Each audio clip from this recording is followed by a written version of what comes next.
Aloha, welcome to another rare afternoon video. This one was inspired by my headache. yeah, I had this, the VOG, the sulfur dioxide in the VOG, literally it left chemical burns in my sinuses. I'm so sore, it hurts. And that comes at me like a sinus headache. And so, well, I can't use most of the common painkillers. Yeah, so my stomach will not tolerate them anymore.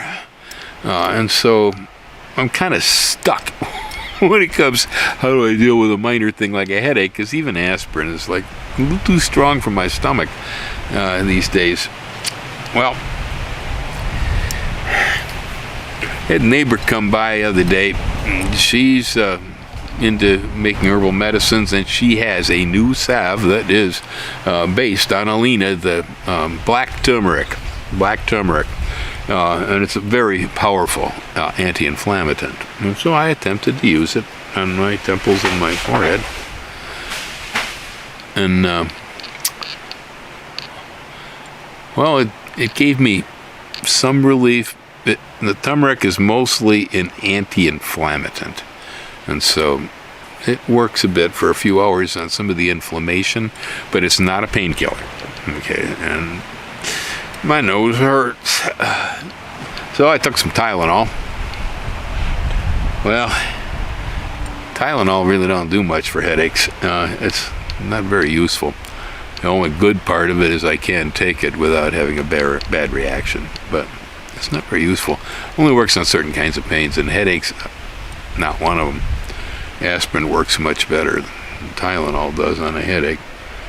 Well, so then I'm sitting around with this minor pain in my forehead, and I'm thinking, this is annoying. What am I going to do about this? Then I suddenly remembered. That's right.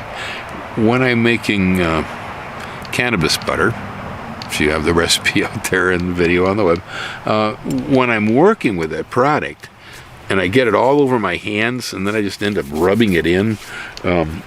All the stiffness and the pain in my hands and stuff, it all goes away for several hours. It's very effective. Although I smell like a dairy, but it's very effective.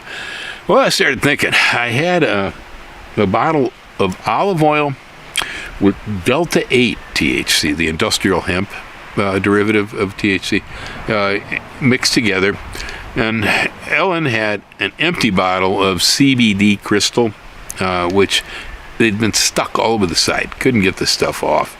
She says, what can you do with this? Well, I took it and I poured the olive oil and the Delta 8 into the CBD bottle.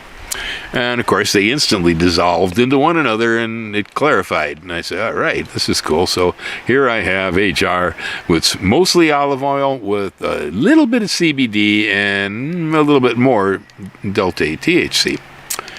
Well, thinking back to my experiences in making canna butter and an experience with using that olive oil on a hand pain before, I said, I should try that on my forehead. So I dip my finger in the bottle and I begin rubbing this olive oil solution on my forehead, and well, perhaps I have mentioned at times how many years of Christian education and schooling I have, and how much Bible study I was forced to do.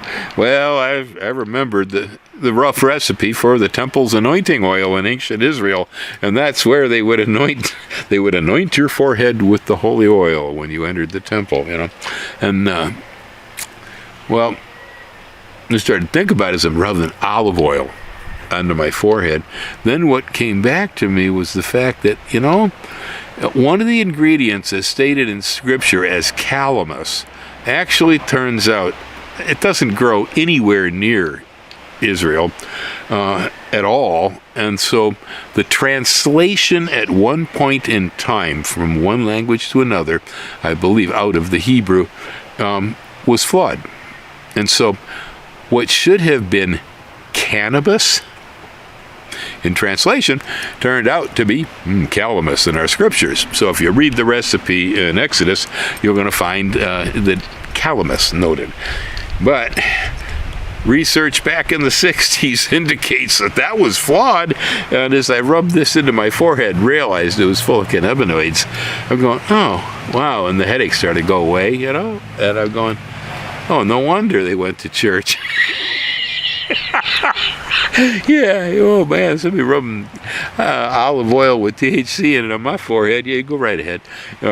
So here, according to the Bible, the recipe for ancient Israel's temple anointing oil consisted of 5 ingredients: liquid myrrh, fragrant cinnamon, fragrant calamus or sweet cane, as in parentheses here, cassia, and olive oil. Okay, they were all mixed together in specific proportions as detailed in Exodus 30, 22 through 25. So if you wish to look up the oil and make your own today, there it is.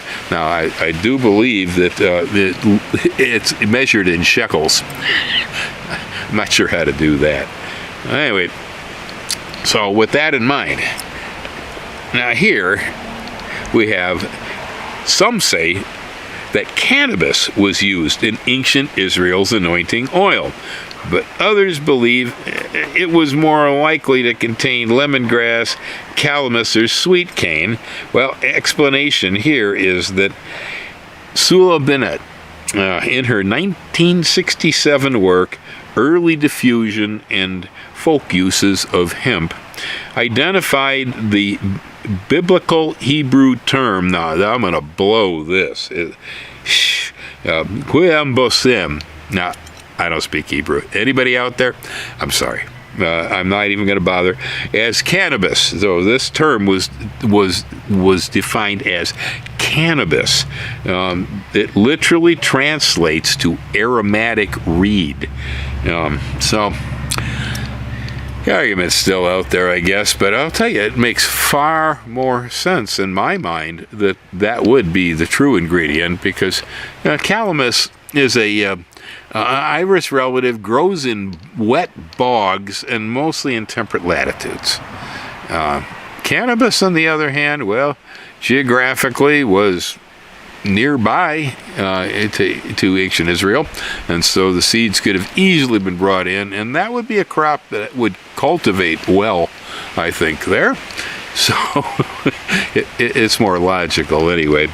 But there's my message today on anointing oil as I was anointing my forehead this morning.